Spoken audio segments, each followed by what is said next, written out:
Tollywood megastar Chiranjeevi విశ్వంభరతో థియేటర్లోకి వస్తున్నాడు.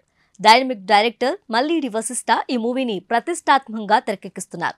Socio fantasy జోనర్లో వస్తున్న ఈ మూవీపై భారీ అంచనాలున్నాయి. హై రేంజ్లో ఈ మూవీని నిర్మిస్తున్నారు. భారీ బడ్జెట్తో తెరకెక్కుతున్న ఈ మూవీలో చాలా మంది స్టార్స్ నటిస్తున్నారట. టాలీవుడ్లోని 4 హీరోలు కూడా ఇందులో నటిస్తున్నట్లు వార్తలొస్తున్నాయి. ఇప్పటికే పలు షెడ్యూల్స్ కంప్లీట్ చేసుకున్న విశ్వంభర మూవీపై ఇప్పటికీ ఎలాంటి అప్డేట్ లేదు. అయితే తాజాగా ఈ మూవీకి సంబంధించి ఓ క్రేజీ వార్త వినిపిస్తోంది. విశ్వంభర సినిమా షూటింగ్ ఈ ఏడాదిలోనే స్టార్ట్ అయింది. ఇప్పటికే ఈ మూవీకి సంబంధించి 80% టాకీపాట్ పూర్తయిందట. టెక్నికల్ వండర్గా వస్తున్న విశ్వంభర పాన్ ఇండియా రేంజ్లో రిలీజ్ కానుంది. అయితే ఇందులో మెగా ఫ్యామిలీకి చెందిన అప్కమింగ్ హీరో ఎంట్రీ ఇవ్వనున్నాడట. ఆయనెవరో ఇప్పటికే మీకు అర్థమైపోయి ఉండాలి.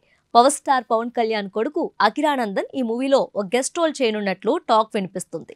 విశ్వంభరలో స్పెషల్ రోల్ కోసం చాలా మందిని అనుకున్నారట. కానీ ఆ పాత్రకు అకిరానందన్ కరెక్ట్ అని మేకర్స్ అనుకున్నారట. మూవీలో అకిరా రోల్ ఎవ్వరూ ఊహించిన విధంగా ఉంటుందట. త్వరలోనే ఈ లిటిల్ ప్రిన్స్ షూట్లో పాల్గొనే అవకాశం ఉంది. మన మూవీలో అఖిల్ని చూపించినట్లుగానే విశ్వంభరలో కూడా అకిరా అలా కనిపిస్తాడని టాక్ వినిపిస్తుంది. ఇక ఈ వార్త విని మెగా ఫ్యాన్స్ ఆనందపడుతున్నారు. పవర్ స్టార్ కొడుకు ఎంట్రీ అని తెలిసి సంబరం చేసుకుంటున్నారు. కీరవాణి సంగీతం అందిస్తున్న ఈ మూవీలో త్రిష హీరోయిన్ గా చేస్తుంది. ఇక వచ్చే సంక్రాంతికి జనవరి 10న విశ్వంభర రిలీజ్ కానున్నట్లు మేకర్స్ ఇదివరకే ప్రకటించారు. అకిరానందన్ ఎంట్రీ ఉంటుందని తెలిసి మెగా ఫ్యాన్స్ థియేటర్లో రచ్చ చేయడానికి సిద్ధమవుతున్నారు.